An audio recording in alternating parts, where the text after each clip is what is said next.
Assalamualaikum warahmatullahi wabarakatuh. Hai semuanya, perkenalkan saya Putri Lutfiandra Sendi. Saya mahasiswa semester 4 dengan NPM 23038 dari Fakultas Hukum Prodi Ilmu Hukum Untak Samarinda.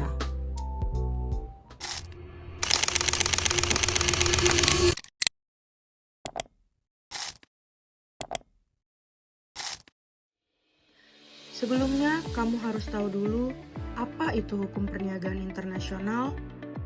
Hukum perniagaan internasional adalah cabang hukum yang mengatur hubungan hukum dalam aktivitas perdagangan lintas batas negara, baik antara individu, perusahaan, maupun negara. Hukum ini mencakup peraturan tentang jual beli internasional, kontrak dagang, investasi asing, penyelesaian sengketa dagang internasional, serta kerjasama ekonomi antar negara. Tujuan dari hukum perniagaan internasional sendiri menciptakan kepastian, keadilan, dan keteraturan dalam transaksi dagang internasional, sehingga mendorong kelancaran perdagangan global dan perlindungan hak-hak para pihak yang terlibat. Pada kesempatan kali ini, saya akan mempresentasikan tugas mata kuliah Hukum Perniagaan Internasional dengan judul Hukum E-Commerce, apakah transaksi online aman secara hukum? Video ini bertujuan untuk menjelaskan apa sih e-commerce itu dan apakah transaksi online sah secara hukum, serta menjelaskan beberapa poin untuk perlindungan konsumen digital. Hukum e-commerce, apakah transaksi online aman secara hukum? Halo semuanya. Pernah belanja online tapi barang nggak kunjung datang? Atau dapat barang rusak tapi penjualnya malah hilang kontak? Nah, di video ini kita akan membahas apakah transaksi online itu aman secara hukum dan apa hak serta perlindungan hukum yang kita miliki sebagai konsumen digital. Pertama, kalian harus tahu dulu apa sih e-commerce itu? E-commerce atau perdagangan elektronik adalah aktivitas jual beli barang atau jasa yang dilakukan melalui media elektronik, terutama internet. Contohnya seperti yang lagi rame sekarang, TikTok Shop, Shopee, Bukalapak, Lazada, bahkan lewat Instagram atau WhatsApp. Dan apakah transaksi online itu sah secara hukum? Jawabannya ya, karena di Indonesia, transaksi elektronik diakui dan diatur dalam Undang-Undang Informasi dan Transaksi Elektronik Nomor 11 Tahun 2008 yang diperbarui dengan Undang-Undang Nomor 19 Tahun 2016. Pasal 5 UU ITE menyatakan bahwa dokumen elektronik dan perjanjian elektronik memiliki kekuatan hukum yang sah.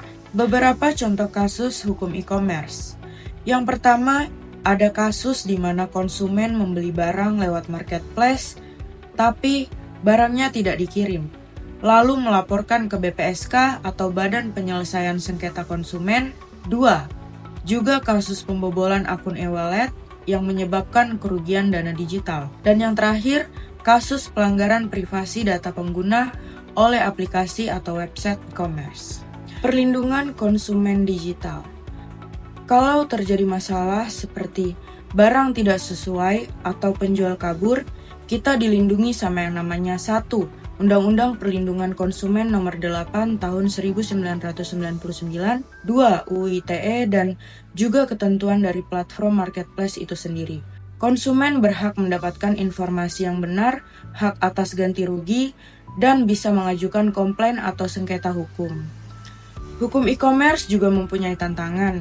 Beberapa di antaranya, 1. Penipuan online yang makin canggih, 2. Kurangnya pemahaman konsumen terhadap haknya, 3. Perlindungan data pribadi yang masih sering diabaikan. Inilah sebabnya pemerintah juga telah mengesahkan Undang-Undang Perlindungan Data Pribadi tahun 2022 sebagai tambahan perlindungan di dunia digital.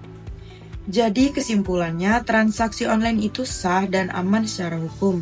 Selama kita paham hak dan kewajiban kita, selalu cek reputasi penjual, simpan bukti transaksi, dan jangan ragu menuntut hak jika dirugikan. Ingat, hukum ada untuk melindungi semua pihak, termasuk kamu sebagai konsumen digital.